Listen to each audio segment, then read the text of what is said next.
le FLN et le MNA ont la même racine, hein. Ils viennent tous deux du PPA, c'est de la scission du PPA, ils sont nés de la scission du PPA. La divergence fondamentale, c'était entre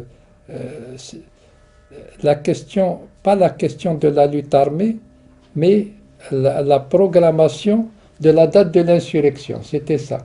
Ceux qui étaient pressés, qui voulaient y aller tout de suite, et ceux qui voulaient liquider, si vous voulez, le problème de la scission, hein.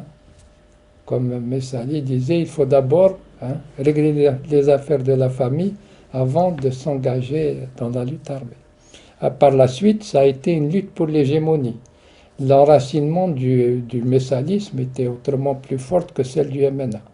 Mais comme le FLN est passé le premier à la lutte armée, qu'il s'est installé le premier dans les campagnes, qu'il a été le premier à à se trouver des alliés en Tunisie et au Maroc. Il ne faut pas oublier qu'à cette époque-là, il y avait la, les problèmes du Maroc et de la Tunisie. Et l'indépendance n'est arrivée qu'en 1956.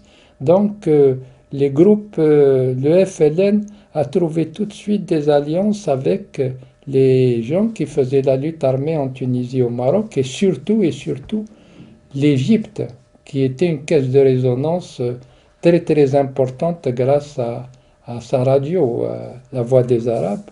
Et au ministère des Affaires étrangères, j'avais été euh, envoyé pour discuter avec l'état-major de, des problèmes de l'armement à l'occasion d'une visite du ministre des Affaires étrangères en Chine. Et là, j'ai eu une altercation avec des membres de l'état-major qui a réclamé mon, mon passage en conseil de discipline. Et donc, je suis retourné très vite au Caire pour échapper à l'arrestation.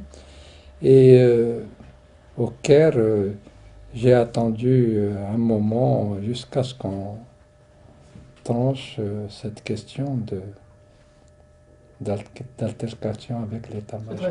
Donc, c'est l'indépendance m'a trouvé à la direction des affaires étrangères. Bah, moi, j'étais le plus proche, si vous voulez, de la fraction qui était hostile à l'état-major de l'armée. Bah, écoutez, elle était représentée euh, enfin par mon ministre des Affaires étrangères, par le président Ben Khadda, par Krim. Et donc, quand il y a eu la crise du FLN en 62, je n'ai pas épousé le camp Ben Bella et l'état-major.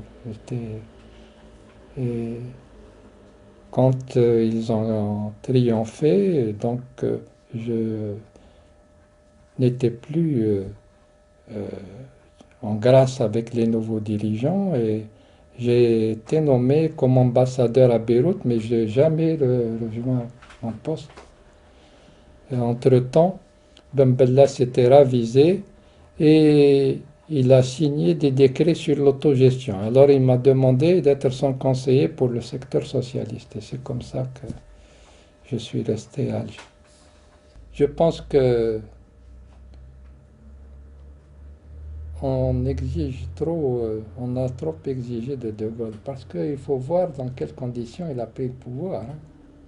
Il a pris le pouvoir avec les gens qui voulaient gagner une guerre, hein.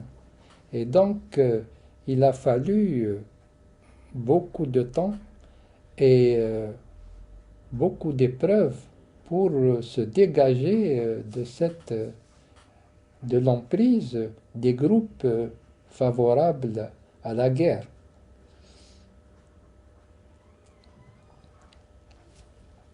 Ça prend du temps.